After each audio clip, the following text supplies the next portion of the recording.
He walked into the dealership like any other customer. No security, no entourage, just him. But what happened next? No one could have predicted. A single moment of arrogance would cost a man his career and expose a hidden truth that the world wouldn't ignore. What does real luxury mean? Is it the price tag, the exclusivity, or something deeper, something that can't be bought? Bryan Cranston, one of Hollywood's most respected actors, was about to answer that question in a way no one saw coming. But first, let's go back to where it all started. Los Angeles awoke slowly, bathed in the golden hues of a sun that had only just begun its climb above the towering skyline. The city pulsed with life as early commuters wove through traffic, their morning routines dictated by the rhythm of a place that never truly slept. The scent of fresh brewed coffee drifted from cafes that lined the busy streets, mingling with the faint aroma of warm asphalt. Amidst this familiar morning bustle, Bryan Cranston walked with an unhurried ease, hands casually tucked into the deep pockets of his well-worn leather jacket. Unlike many in Hollywood, he didn't move with the air of someone who expected to be noticed. He wasn't followed by an entourage, nor did he wear anything designed to demand attention. No oversized sunglasses, no designer logos flashing across his chest, no expensive watch glinting under the California sun. Just Bryan, as he had always been. Today's destination was different from his usual stops. It wasn't a film set, a press event, or a meeting with industry executives. It was a car dealership, but not just any dealership. One of the most prestigious in the city, known for catering to the ultra-wealthy, those who saw vehicles not as transportation, but as statements of power and exclusivity. But Bryan wasn't looking for extravagance. He wasn't here for a brand new luxury model that would turn heads on the freeway. What he wanted was something rare, something with a history, a classic, a car that had lived through eras, that had stories etched into its bodywork. It wasn't about flashing wealth. It was about craftsmanship, passion, and the quiet joy of restoring something meaningful. As he reached the dealership's entrance, the towering glass doors slid open with a soft hush, welcoming him into another world. Inside, the air was thick with the unmistakable scent of polished leather, fresh car wax, and an almost tangible aura of exclusivity. The lighting was deliberately positioned to accentuate the gleam of metal, making every vehicle appear untouchable, as if they belonged in a museum rather than on the road. Salespeople, clad in perfectly tailored suits, moved with a refined elegance, their conversations filled with carefully rehearsed charm as they entertained clients draped in wealth. The dialogue in the room wasn't about practicality or necessity, it was about status. And then Bryan stepped in. At first, nothing happened. The room continued its performance, the soft murmur of negotiations, the clink of an espresso cup being set down on a glass counter, the slow, deliberate stroll of a wealthy couple examining a sports car. But then, slowly, almost imperceptibly, something shifted. A glance, a momentary pause in conversation, the slightest hesitation in a salesman's polished demeanor. It wasn't outright hostility, nor was it open curiosity. It was something subtler, a quiet, unspoken assessment. He wasn't one of them, not in their eyes. Bryan didn't carry himself with the air of someone who was here to spend millions without blinking. He didn't wear the right uniform, the designer suit, the expensive accessories that silently signaled belonging. His boots, though sturdy and comfortable, showed years of wear. His jeans, faded with time, lacked the deliberate, high-priced distressing that many wealthy buyers sought in their wardrobe. He didn't look like someone who could afford to be here. But Bryan noticed. He always noticed. He had spent a lifetime in an industry that placed an almost obsessive value on appearances, on image, on how people perceived you before they even spoke to you. And yet, despite years of seeing this play out, he still found it fascinating. How quickly people judged. Still, he didn't let it deter him. His gaze scanned the showroom, ignoring the quiet murmurs, the sidelong glances. He wasn't here for them. And then, he saw it. Tucked away in the farthest corner of the dealership, away from the bright, spotlighted displays of new models, stood a car that instantly captivated him. A vintage beauty, a masterpiece from a different era. Its curved bodywork, the deep metallic luster of its paint, the almost hypnotic elegance it carried. It was precisely what he had been searching for. It wasn't just a car, it was a story. With a small, satisfied nod, Bryan made his way toward it. He didn't hesitate, didn't check the price tag, didn't stop to compare it with other models. This was the one. As he approached, his fingers brushed over the smooth exterior, feeling the cool metal beneath his touch. It was flawless, a relic from a time when cars were built with more than just technology. They were built with soul. Nearby, a salesman stood idly, scrolling through his phone, completely uninterested in the man admiring one of the dealership's finest pieces. Bryan, ever patient, turned toward him with a polite smile. "Excuse me," he said, his tone warm but direct. "Could you tell me more about this model?" The salesman barely looked up. A flick of his eyes, a quick scan, and then, "Hang on, I'll get someone." No enthusiasm, no professionalism, no effort, just a dismissal. And with that, the salesman turned and walked away. No urgency, no intention of returning anytime soon. Bryan's polite smile faded just slightly. He wasn't offended, not in the way someone with a fragile ego might be, but he noticed. He always noticed. And the employees? They noticed too. Subtle whispers floated through the room, soft but not soft enough. "Who is that?" one murmured. "Doesn't look like he belongs here," another said under their breath. "Probably just here to look around," a voice chuckled. The words weren't spoken to him directly, but they didn't need to be. Bryan exhaled quietly, choosing to ignore it. He had spent decades perfecting the art of letting things roll off his back. If he had to wait for someone to help him, so be it. He turned his attention back to the car, tracing the details with his fingertips. It truly was something special. A car like this deserved a careful, respectful owner, and he had every intention of being exactly that, but the minutes passed, and the salesman never returned. Bryan wasn't impatient by nature, but he also wasn't naive. The message was clear. He was being ignored. Had he walked in wearing a suit, with a gold watch glinting on his wrist, would things have played out differently? Would the salesman have jumped at the opportunity to make a sale? A question lingered in the air, unanswered. And then, a presence. Bryan sensed it before he saw it. Someone new had entered his periphery. Someone who moved with more authority, more scrutiny. A crisp suit, a well-fitted frame, an expression that already carried judgment. The dealership's manager. And Bryan knew, before a single word was spoken, that this wasn't going to be a normal conversation. Bryan Cranston turned slowly, his gaze steady as he faced the man striding toward him. The approaching figure exuded an air of authority, an authority built not on respect, but on assumption, on the belief that he was the one in control of this space. The man was tall, his frame accentuated by the crisp lines of his tailored charcoal gray suit. Not a single wrinkle. His polished leather shoes clicked softly against the immaculate floor, reflecting the showroom lights in sharp mirror-like flashes. The way he carried himself, with precision, calculation, suggested he was someone who had spent years perfecting the fine art of judging people. His name tag gleamed subtly on the left side of his suit jacket. Richard. Bryan didn't move, his expression unreadable as the man stopped a few feet away. Richard's eyes flickered from the car Bryan had been admiring to Bryan himself, his lips pressing into a thin line. His gaze traveled downward, over the worn leather jacket, the scuffed boots, the unassuming demeanor. No warmth, no genuine curiosity, just an assessment.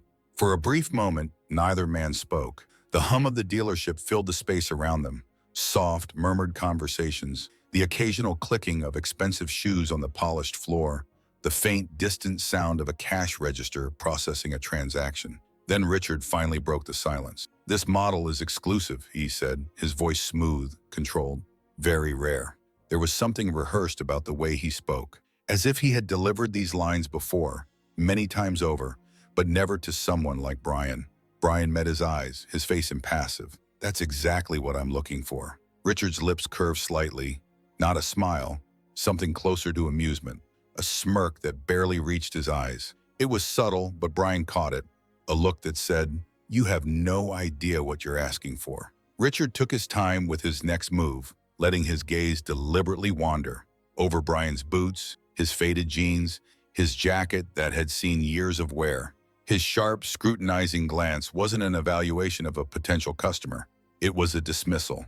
"I hope you understand," Richard continued, "this isn't just any car. It's not for everyone." A sentence loaded with implication. Bryan tilted his head slightly, as if considering the words. He studied Richard's posture, the way he spoke, the way he stood just a little too tall, like a gatekeeper guarding something precious, something meant only for the elite, testing him, pushing him, seeing if he would fold. "And what exactly does that mean?" Bryan asked, his tone even.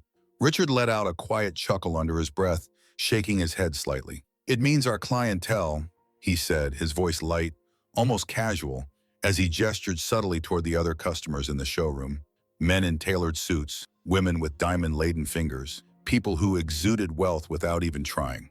They tend to have a certain profile, people who understand what they're investing in. He let the words settle for a beat before delivering the final blow. And with all due respect, you don't seem to fit that profile. The meaning was clear now. You don't belong here. Bryan took in a slow, deliberate breath. The words didn't surprise him. He had spent decades in an industry where people made snap judgments, where assumptions were made before a single question was asked. But this was different. It wasn't just condescension, it was dismissal. Bryan Cranston, dismissed. He could have laughed at the irony. A man who had played some of the most powerful, commanding characters in television history, men who owned rooms the second they stepped into them, was now being judged for his boots and jacket. "And you can tell all that just by looking at me?" Bryan asked, his voice still level, but now carrying an unmistakable edge. Richard's smirk deepened. "Let's just say we don't waste time with window shoppers." Bryan remained still, but inside something shifted.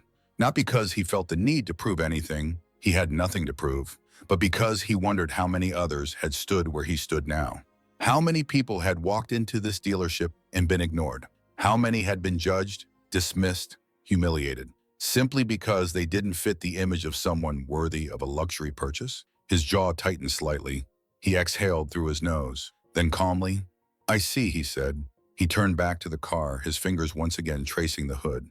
A beauty, more valuable than anything in this room. Richard mistook Bryan's calmness for compliance, and that was his second mistake. Richard let out a long, exaggerated sigh, rubbing his temples as if this was exhausting for him. "I mean, no offense," he said, though the insincerity in his voice was unmistakable. "But this car is priced higher than most homes in Beverly Hills. It's not something just anyone can take home." Bryan frowned slightly but kept his tone polite. "I'm aware, that's why I'm here. I'm interested. Could you tell me more about it?" Richard exhaled again, lowering his voice slightly, as if he were letting Bryan in on some secret. "Listen, he said, his tone dripping with indulgence. "These cars attract a certain kind of clientele. People who don't just buy them, but understand them. They're a statement, a symbol of success. Things that—" He trailed off, his eyes scanning Bryan one last time. Then with theatrical finality he finished. "Well, don't seem to align much with this." He gestured to the jacket, the boots, the effortless simplicity of a man who had nothing to prove. And there it was, the realization. This wasn't just an insult, it was a system, a belief that only a certain kind of person was worthy of this level of luxury, a belief that Bryan Cranston was about to shatter. The air shifted. Employees who had been casually listening in now turned fully toward the conversation. The whispers stopped, the pretense of disinterest evaporated. Some customers pretended to look at cars, but their ears were tuned in. Bryan glanced around, noticing the way everything had shifted. He had seen this before. A power struggle, a moment of unfairness, people standing by, afraid to interfere. And then slowly he smiled, a knowing, calm smile. "Curious," he said, his voice measured, "how you seem to know so much about people just by what they're wearing. That says more about you than it does about me." Richard's jaw tightened. The room was silent now. And Bryan Cranston?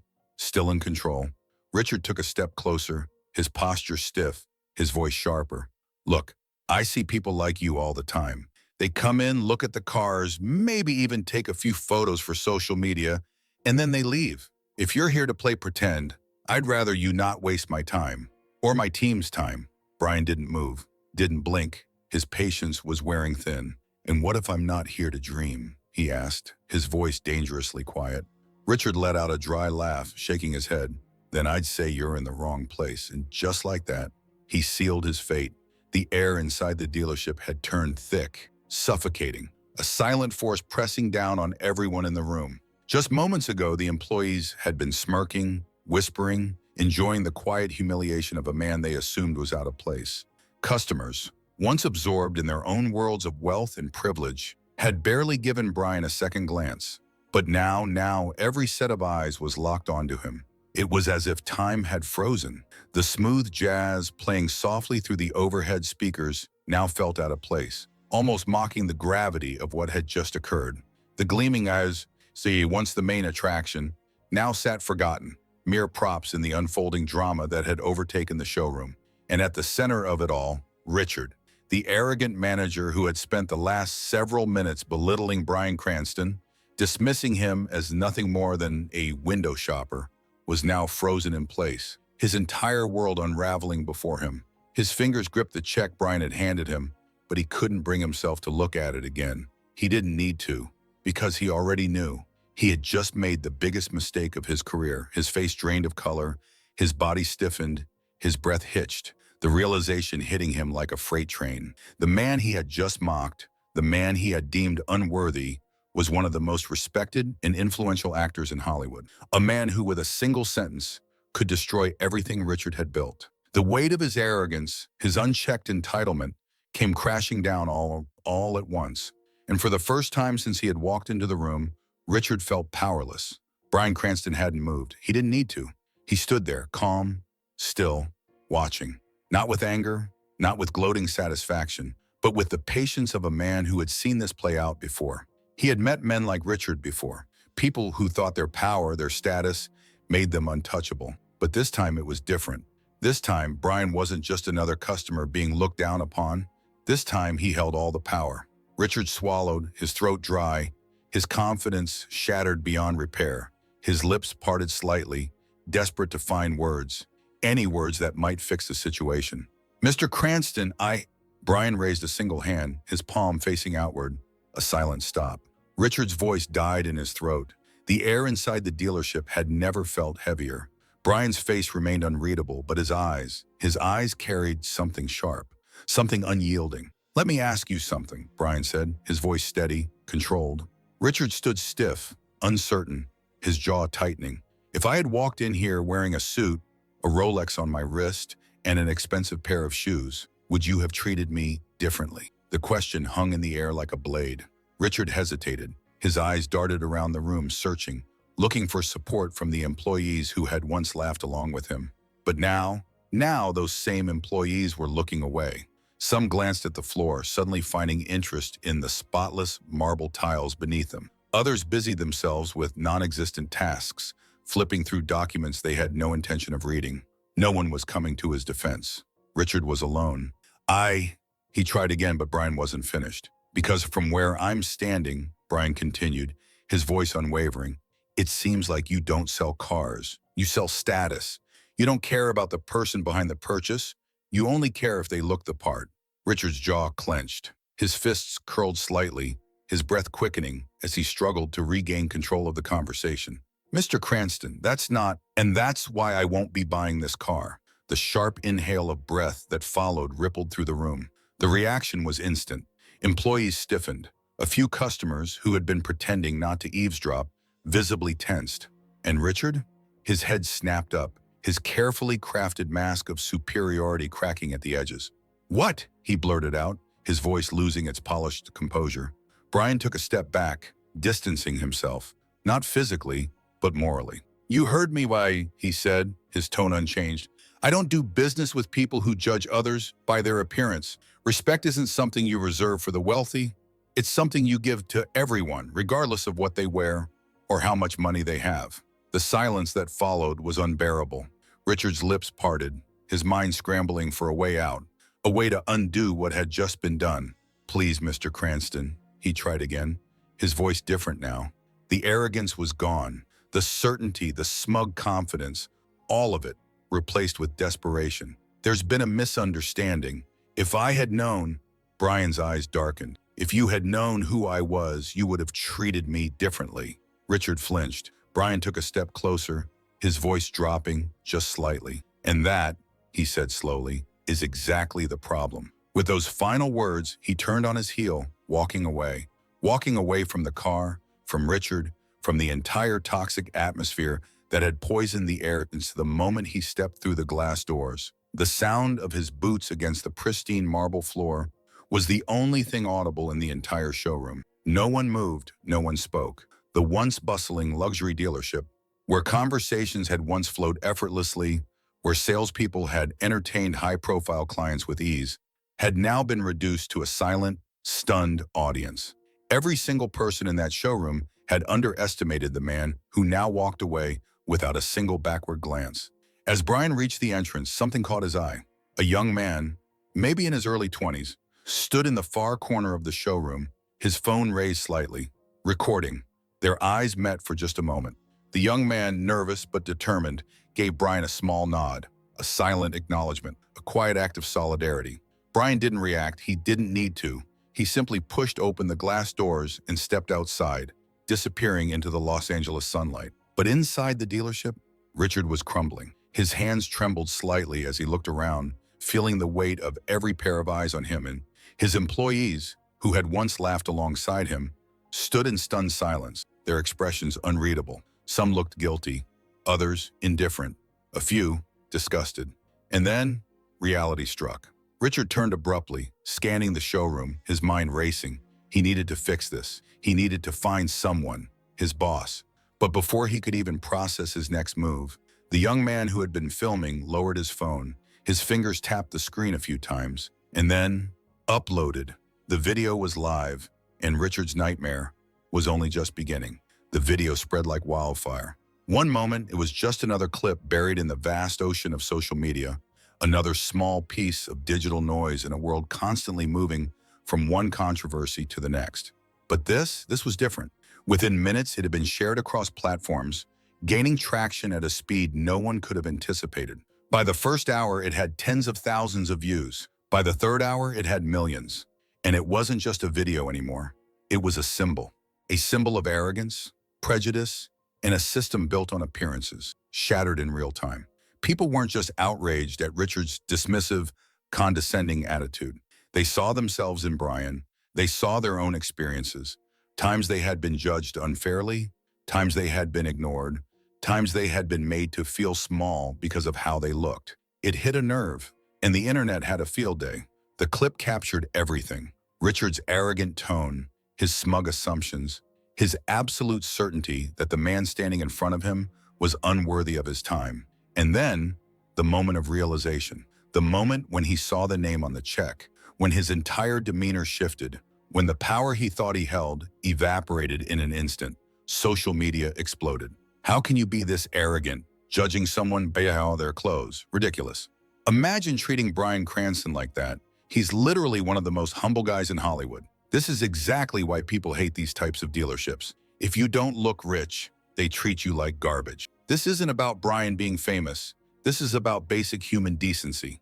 And then came the memes. One screenshot, Bryan standing calmly as Richard floundered, went viral with a caption that read, "You just lost your job, but you don't know it yet." Another showed a side-by-side comparison. Richard before realizing who he was talking to. Smug, overconfident. Richard after realizing, ashen-faced, horrified. The internet did what it did best. It tore Richard apart. Luxury bloggers, influencers, and even celebrities joined the conversation. Late-night talk shows ran segments on the incident, mocking Richard's arrogance and praising Bryan's quiet dignity. The dealership's social media accounts were bombarded. Instagram flooded with snake emojis. Facebook reviews tanking by the minute. Twitter, a war zone of outraged comments and viral threads dissecting the situation from every angle. People dug into the dealership's history. Had they done this before? Had they dismissed other customers? Stories began emerging, accounts from everyday people who had walked into that very showroom and been treated like they were invisible. And then came the final blow. Desperate to contain the damage, the dealership released a statement. "We sincerely regret the unfortunate interaction that took place in our showroom. Our company values every customer, regardless of their appearance. We are taking immediate steps to ensure this never happens again." But no one bought it. It was too polished, too calculated. People saw it for what it was, damage control. The outrage didn't die down. If anything, it grew stronger. Customers canceled appointments. Longtime clients distanced themselves. Even luxury brands associated with the dealership subtly pulled back, fearing guilt by association. And Richard? Fired. Not quietly either. His termination was public knowledge. His name, once unknown outside the industry, was now infamous. No dealership wanted the PR disaster of hiring him. His arrogance had cost him everything. He didn't need to make a statement. He didn't post a response. He didn't gloat. He didn't have to. His silence spoke louder than any words ever could. Instead, he did something far more powerful. A few days later, Bryan was spotted walking into another car dealership, a much smaller family-owned one. And this time, The moment he stepped inside, he was greeted with a genuine smile. "Welcome, how can we help you today?" No assumptions, no judgment, just respect. Bryan spent hours there. He talked to the owner, the mechanics, the salespeople. They didn't treat him like a celebrity. They treated him like a customer, because that's how they treated everyone. In the end, he purchased a car from them, a classic model just like he had originally wanted, but this time it wasn't tainted by arrogance or exclusion. It wasn't a transaction. It was an experience. Before leaving, he posed for a photo with the staff, a simple but powerful moment. And then he posted it online with just one caption. "Real luxury isn't about what you wear, it's about how you treat people." And just like that, a new movement was born. Bryan's post exploded. The hashtag "Respect is Luxury" began trending worldwide. People shared their own experiences, stories of being judged, dismissed, underestimated. Some talked about discrimination in luxury spaces. Others about everyday moments where kindness had been denied simply because they didn't look the part. A woman ignored at a jewelry store until she pulled out a platinum card. A man in casual clothes dismissed at a high-end restaurant until they realized he was the owner of a billion-dollar company. A mechanic humiliated at a dealership only to return later and buy the car in cash. The conversation grew beyond one dealership, beyond one moment. It became a wake-up call. Suddenly, big brands were listening. Some rushed to distance themselves from exclusionary business practices. Others released statements emphasizing their commitment to treating all customers equally. The dealership where it all started? Sales plummeted. Despite their desperate attempts to fix their reputation, the stain of what happened never faded. The clip of Bryan Cranston's calm, unwavering response remained forever attached to their name, a cautionary tale for businesses everywhere. Months later, in an interview, Bryan was asked about the incident. He didn't gloat. He didn't bash the dealership. He didn't name-drop Richard. Instead, he simply said, "Respect shouldn't be reserved for the people you think deserve it. It should be a given, no matter who walks through the door." And with that, he moved on. The dealership, however, they were left with the harshest reality of all. Luxury isn't just about wealth. It's about the experience, the reputation, the trust. And once you lose that, no amount of money can ever buy it back. This story isn't just about Bryan Cranston. It's about something much bigger. It's about the way people are judged, the way assumptions are made, and the way true respect isn't about wealth, but about how we treat one another. And if there's one thing this story proves, it's that character will always outshine status. If you want to hear more powerful stories like this, make sure to subscribe to the channel. You won't want to miss what's coming next.